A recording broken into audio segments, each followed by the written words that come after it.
안녕하세요. 신작가입니다. 오늘은 일본의 전통에 대해서 이야기해보려고 합니다. 대지진에 항공기 사고까지 일본 찾는 한국인 관광객 오히려 증가, 한국 인터넷 일본은 스고이, 대지진에 항공기 사고까지 일어났음에도 일본을 찾는 한국인 관광객은 오히려 증가하고 있습니다.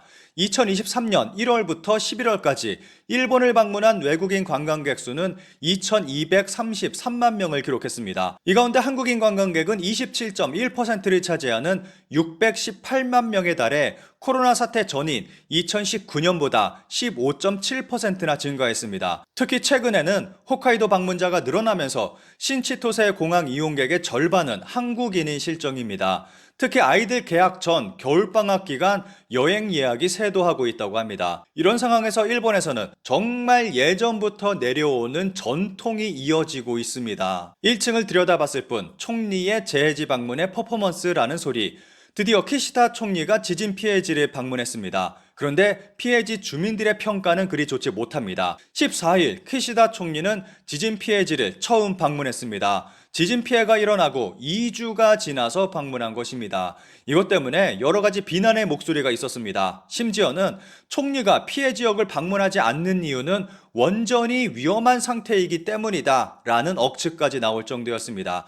기사의 일부를 짧게 살펴보겠습니다. 비자금 문제도 있는 상황에서 벌어진 퍼포먼스 아닌가. 3층 교실에 머물고 있는 60대 여성의 반응은 싸늘하다. 잠깐 1층을 들여다보고 헬기로 돌아갔다. 어떤 생각으로 왔는지도 모르겠다 라며 취재진에게 불만을 토로했다. 지금 가장 큰 희망은 생활 기반을 마련하는 것이라며 국가의 경제적 지원을 희망했다. 피난소를 찾았지만 대충 훑어만 보고 돌아갔다는 피해 지역 주민의 증언이었습니다. 동현 와지마시의 중학교에서 키시다 총리를 안내한 미타니 씨에 의하면 총리는 힘들었지요? 피난소 생활에서 곤란한 것은 없습니까? 라며 무릎을 꿇고 이재민의 이야기에 귀를 기울이고 있었다고 한다. 이재민으로부터는 하루빨리 안심하고 생활할 수 있는 공간을 만들어 주었으면 한다 라는 소리가 나오고 있었다. 키시다 총리는 이번 방문에서 피해 주민 앞에서 무릎을 꿇고 진지하게 이야기를 듣는 모습도 보여줬습니다. 키시다 내각 지지율, 지진재해 대응으로 5포인트 상승도, 지도력 충분히 발휘하고 있다고는 생각하지 않는다가 61.6%. 이번에 퍼포먼스를 잘해서일까요? 키시다 총리 지지율이 6%나 올라갔습니다. 관련 기사에 달린 일본 네티즌들의 반응을 짧게 살펴보겠습니다. 안 가면 왜 안 가냐? 가면 갔기 때문에 퍼포먼스로 가지 마라. 어느 쪽이든 이런 소리 듣는 건 어쩔 수 없다. 포인트는 몇 명이 갔는지, 현지에 얼마나 부담이 갔는지를 제대로 보도해야 한다. 시찰로 인해서 작업이 멈추는 등의 단점은 있지만 현지 피해 실상을 알고 하는 일이 명확해지면 좋을 것 같다. 그래서 문제는 이후 정부가 어떻게 부흥을 위해 활동할 것인가. 재해지에 대한 지원은 물론 자위대원이나 자원봉사자들의 지원도 충실하게 해주었으면 한다. 현지에 도착한 이상 결코 퍼포먼스로 끝나지 않기를 간절히 바란다. 이 대응으로 지지율 5%나 회복했다고? 야, 그렇구나. 어디에 회복할 만한 요소가 있었는지 전혀 모르겠다. 이러니 지금까지 계속 자민당이 지속하고 있는 거지. 그런데 무슨 일이 있어도 떨어지지는 않으니까 서서히 썩어서 지금의 자민당이 만들어진 거다. 지지하는 분들은 이대로 자민당 정권이 계속돼도 정말 좋다고 생각하고 있는 걸까? 앞으로 일본의 미래가 밝아질 거라고 정말 생각하는 걸까? 눈앞의 일에 얽매이지 말고 지금까지의 일들을 잘 생각해서 자신과 아이들의 미래를 위해 어떻게 해야 할지 국민 모두가 진지하게 생각해야 한다. 지금의 자민당의 자정작용은 전혀 작용하고 있지 않으니까. 재해지에서 절도 피해 잇따라 피난으로 부재 중 악덕 상술도. 현재 지진 피해지에서는 각종 범죄와 뒤통수가 난무하고 있습니다. 재해지 피난소에서 나눠주고 있는 성폭행 주의 전단지입니다. 그런데 이걸로 끝나지 않고 있습니다. 재해지 피난소에 붙은 주의문입니다. 귀중품에 주의하라는 문구가 쓰여 있습니다. 사람이 없는 빈집에 침입해 각종 귀중품 등을 훔치는 사례가 급증하고 있습니다. 심지어는 집을 떠나 생활하고 있는 피난소 안에서도 절도 피해가 발생하고 있습니다.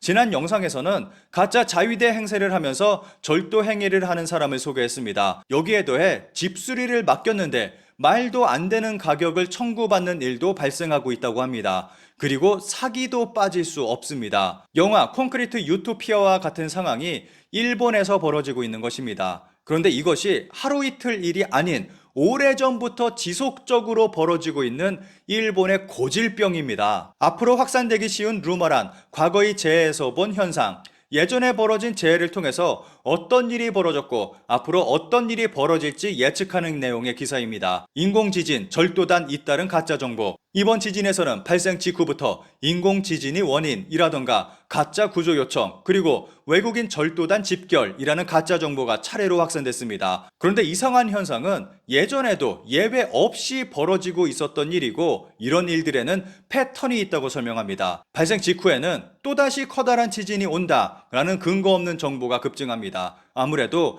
이번 지진은 여진이다, 진짜는 오지도 않았다, 이런 류의 소문일 것입니다. 그리고 외국인 절도가 급증한다 등의 외국인 혐오성 가짜 뉴스도 급증합니다.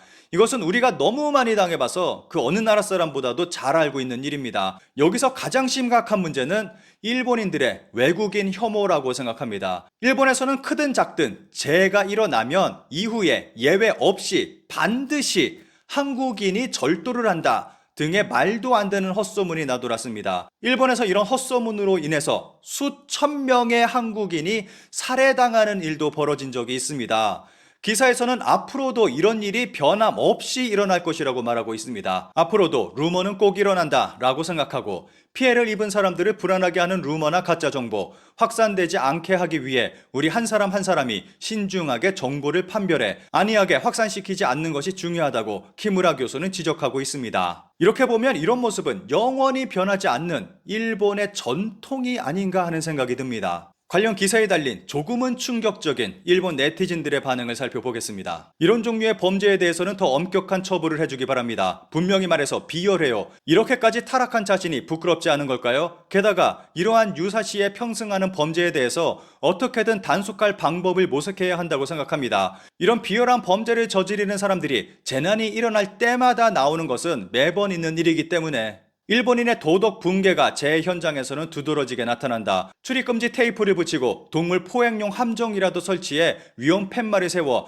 인근 주민이나 가족에게는 덫을 놓은 장소를 알려 피해를 막을 수밖에 없다. 덫에 걸릴 만한 얼빠진 놈은 없겠지만 걸리면 다른 절도범들도 조심스러울 것이다. 화재 혼잡을 틈탄 도둑이라는 말이 옛날부터 있다는 것은 옛날부터 남을 궁지에 몰아넣는 악당들이 있다는 것, 미워해도 미움이 부족하다. 하지만 빈집을 걱정하면서 힘든 피난 생활에 건강을 잃으면 본전도 못 건지는 꼴이 된다. 현지에 머물고 있는 이재민은 심신이 모두 한계일 것이다. 우선 2차 대피소로 옮겨 조금이라도 기력과 체력을 유지했으면 좋겠다. 재산과 건강 중 건강을 해치는 것이 훨씬 마이너스가 크다. 동일본 대지진 때가 그랬어요. 가족인 척, 실종자를 찾는 척 물색하거나 시체에서 귀중품을 벗겨내는 등 무슨 일이든 벌어졌습니다. 당시 자위대원으로부터는 일본어로 인사하고 일본어로 대답이 없으면 즉시 도망가라는 말을 들었습니다. 피해 지역의 여러분, 그리고 특히 여성분들, 그렇지 않은 경우도 많이 있을 거라고는 생각하지만 부디 단독 행동은 피하세요. 이런 모습을 보고 있으면 일본인은 영원히 변하지 않을 것 같습니다. 일본에 살고 있는 분이 계시다면 조심하십시오.